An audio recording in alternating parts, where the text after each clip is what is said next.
Today's reading from Gospel of John, chapter 21, 1 to 12. Afterwards, Jesus appeared again to the disciples by the Sea of Tiberias. It happened in this way. Simon Peter, Thomas, Nathanael from the Cana in Galilee, the son of Zebedee, and 2 other disciples were together. "I am going out to fish," Simon Peter told them, and they said, "We will go with you." So they went out and got into the boat, but that night they caught nothing. Early in the morning, Jesus stood on the shore, but disciples did not realize that it was Jesus. He called out to them, "Friends, haven't you any fish?" "No," they answered. He said, "Throw the net onto the right side of the boat and you'll find some." Then they did. They were unable to haul the net in because of the large number of fish. Then disciples who Jesus loved said to Peter, "It's the Lord." As soon as Simon Peter heard him say, "It is the Lord," he wrapped his outer garment around him and jumped into the water. And the other disciples followed into the boat, towing the net full of fish, for they were not far from the shore, about 100 yards. When they landed, they saw a fire of burning coals with the fish on it and some bread. Jesus said to them, "Bring some of the fish you have just caught." Simon Peter climbed aboard and dragged the net ashore. It was full of fish, 153. But even with so many, the net was not torn. Jesus said to them, "Come and have breakfast." None of the disciples dared ask him, "Who are you?" as they know it was the Lord. Great. Thank you so much, Jesse. We look back, as we've done over the last few minutes together, but we don't do so for the sake of nostalgia. We do so to, if you like, help us look forward. This passage will be familiar to many of you. It's just after the resurrection. Jesus already appeared to the disciples, and here the disciples are deciding what they should do next. It's a funny passage in lots of ways. We just assume this is just kind of normal behavior. But the resurrected Jesus had just appeared to the disciples, and they are there. And at that point, having seen the resurrected Jesus, they say, well, now what do we do? Well, I guess we go fishing. Because that's what we do. We're fishermen. That's what we do. The passage that we've just read has deliberate echoes of the past. But Jesus takes this moment of the echoes of the past and helps the disciples actually, instead of living in the past, helps them look forward. The disciples, despite having encountered the risen Jesus, kind of find themselves asking, so what now? It's a bit like that bit in a movie when there's been a lot of action and a lot of kind of camaraderie and achieving something great and magnificent. That the people involved in the core action of the scene have that final scene of the movie where they're often in a pub or a coffee shop or at someone's house, and they look at each other knowingly across the room like they've got deep shared history together. And no one else knows, but they do. And they look across the room at one another as if life will never be the same again. And that's what we have here with the disciples. It's like the Lord of the Rings, right? Right at the very end of the Lord of the Rings, spoiler alert, I'm afraid you've had 20 years and you've read the books. I'm not ashamed to give you spoilers. But at the end, when they all make it and they're all fine, they go back to the Shire, and Samwise and Frodo and Merry and Pippin are in the pub celebrating with everybody else, and they look at one another knowingly of everything that they had survived together. And the disciples similarly have had 3 intense years with Jesus. They've seen the one that they follow, the one they call their friend, crucified. They have lived in fear of their own life, and then suddenly he comes back to life from the dead. Life is not going to be the same, and yet they return to the things that are comfortable. It's tempting, isn't it, to try and yearn for the life that was. To return to the way things were because it's more comfortable to return to that which is known. To try and recreate that former life. And here we have the disciples talking with one another, deciding what to do. And rather than do anything groundbreaking, despite all that they've achieved, they look at one another and go, let's fish. Let's fish. It's the life that they knew before Jesus. Interestingly here, John gives us a nod to the fact that there are echoes of the past. He refers to Peter here as Simon Peter. If you look just in the chapters before, Peter is Peter all the way through until, of course, at the point when his name is changed by Jesus. He was called Simon. Jesus changed his name to Peter. He is known as Peter all the way throughout, except for this moment, John chapter 21, when Simon Peter is referred to. Why? Because there's something comfortable about the past, but it's not what Jesus imagines for them. So they go fishing. Fishing is a huge industry. We think of the disciples as being on little boats pottering around, but you have got to imagine these boats of about 12 or 15 people to a boat. The boats could themselves carry 1/2 ton of fish. It was a massive industry. Josephus, the Jewish historian, says that there are about 200 boats servicing that area at Lake Galilee at any time. It was a huge industry, and they would often go out in 2s or 3s, and they would work together to catch the fish. One boat would hold the net, the other boat would kind of shoo the fish into the net, chase them into the net. And the reason they did it at night is so that the fish couldn't see the net, so that they would be caught. These guys were experienced fishermen. They knew what they were doing. It would have been highly unusual for them to have experienced no catch. They'd worked hard, striving all night.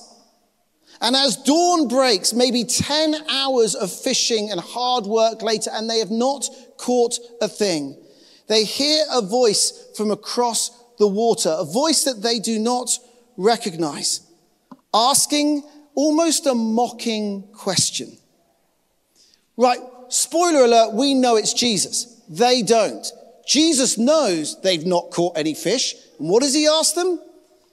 Caught any fish? How raging would you be? Seriously, you've sweated for 10 hours. This feels like deep failure that you have not managed to catch a thing. And there's someone on the shore going, lads, you got any fish?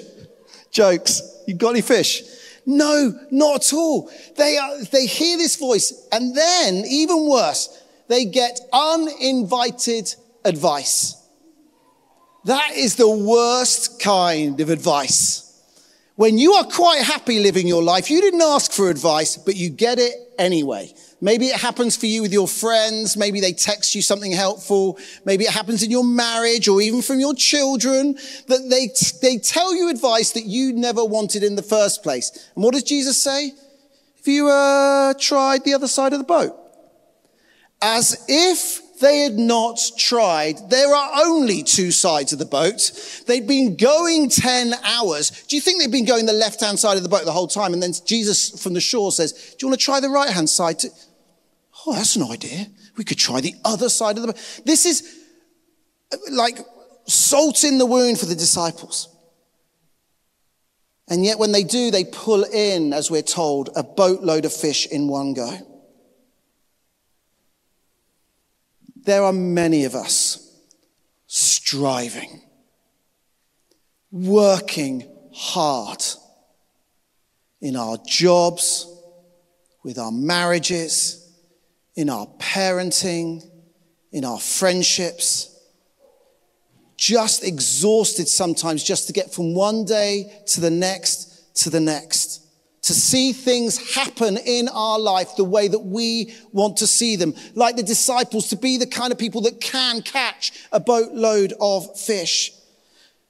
Doing the thing that we feel like we should be doing. Living a life that we feel like we should. If only we could just try a little harder. If only I could, if I have a good break over the summer, maybe I'll have a bit more energy to go after the thing that I need to go after. And so often for many of us, we experience that feeling of just coming up short. fighting that battle. That friendship that never quite seems to click. That parenting challenge that seems to take weeks, months, years of journey. And no matter what we do, no matter how hard we strive, we never can quite get to where we want to.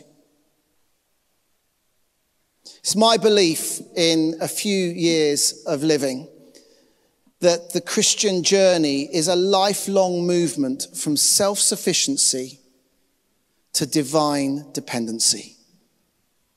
And honestly, it's a lifelong movement because it takes that long to wrestle control from my hands. To move from thinking, if I get my life together, everything's going to be fine, to saying, Lord, I trust you. Moving from self-sufficiency to divine dependency. When they threw the net over the boat, it wasn't the water that changed. Their environment hadn't changed. That meant that they got a boatload of fish. It wasn't the tools in their hands, the nets that had changed, that meant they got a boatload of fish. It wasn't the people around them that had changed, that meant they got a boatload of fish. What had changed was the emergence of the presence and the power of Jesus Christ. That's what made the difference. No amount of shortcuts or going to an expert class on fishing would have changed their circumstances any more. What changed was the emergence of the presence and power of the Son of God standing on the shore and saying, now try. Now try. Some of us have been feeling like we've been toiling and striving all night in certain areas of our lives and nothing seems to change. When you've used all your efforts and skills, the things that we are used to depending on that usually work in lots of other circumstances, but on the one circumstance we care about, we seem to fall short. And we would say maybe that we've come to the end of ourselves. I would suggest that coming to the end of ourselves is a necessary part of what it means to follow Jesus. And yet, everything within us screams failure. Failure. You should be good at this. This is what you're meant to be good at. And here we have the disciples failing at the thing that they have known for years. They had come to the end of themselves on that night. And just as dawn was breaking, when the fishing season was about to finish for the day, things changed, but nothing through their own strength.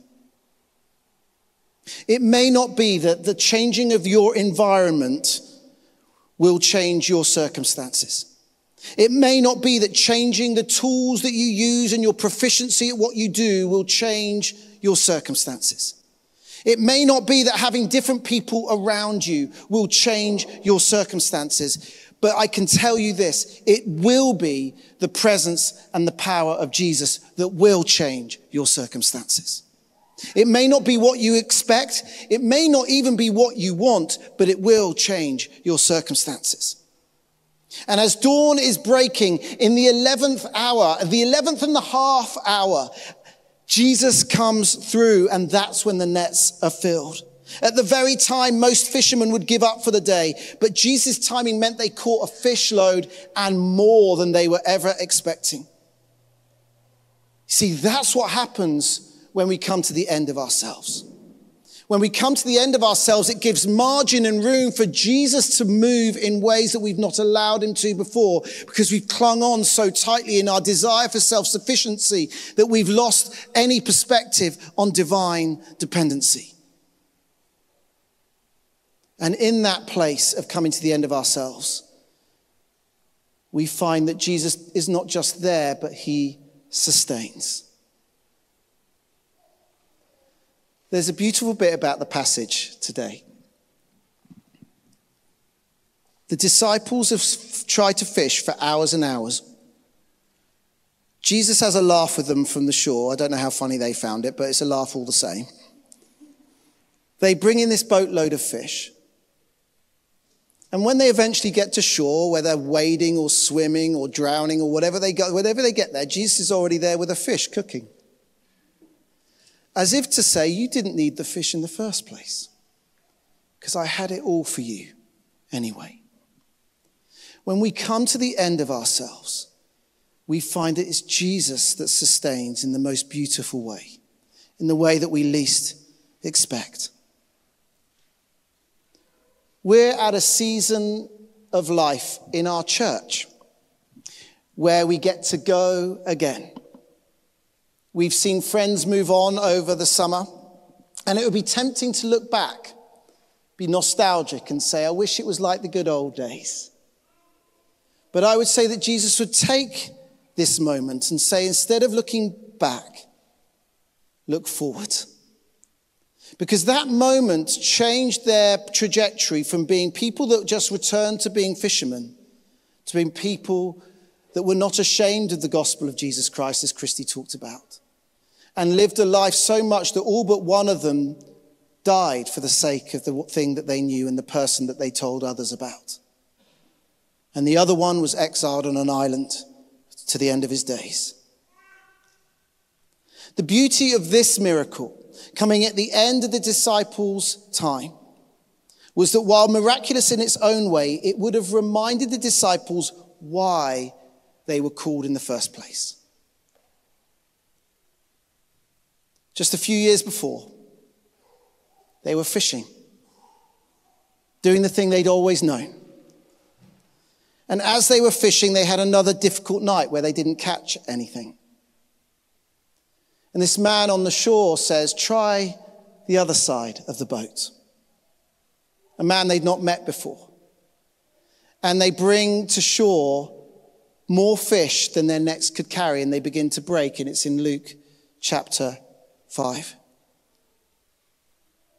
The last time they couldn't catch any fish, Jesus provided a boatload and more for them. And as they remember in their mind's eye what it was like on that first time they encountered Jesus, they will have remembered one thing that he would have said to them. She said, now you are fishing, but you will fish for men. In that moment, just after the resurrection, the passage that Jesse read for us, suddenly it would have dawned on them that this is what their life is for. Not to go back to the way things were, not to live a life of nostalgia, but to live a life shaped by the presence and power of Jesus. And as they haul these fish a second time, having worked the night and not received anything, Jesus, by this miracle, reminds them of their calling. And it's a calling that we as a church share too. To be people that are fishers of men and women in our city, across North London, across the world. Jesus is reminding us of our calling to give thanks for the past as we've done, but to look forward to a new future shaped by the power and presence of Jesus. Amen. Let's stand and pray together.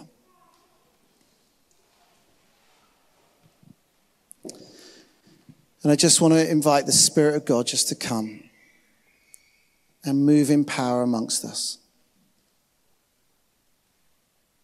Holy Spirit, would you come now?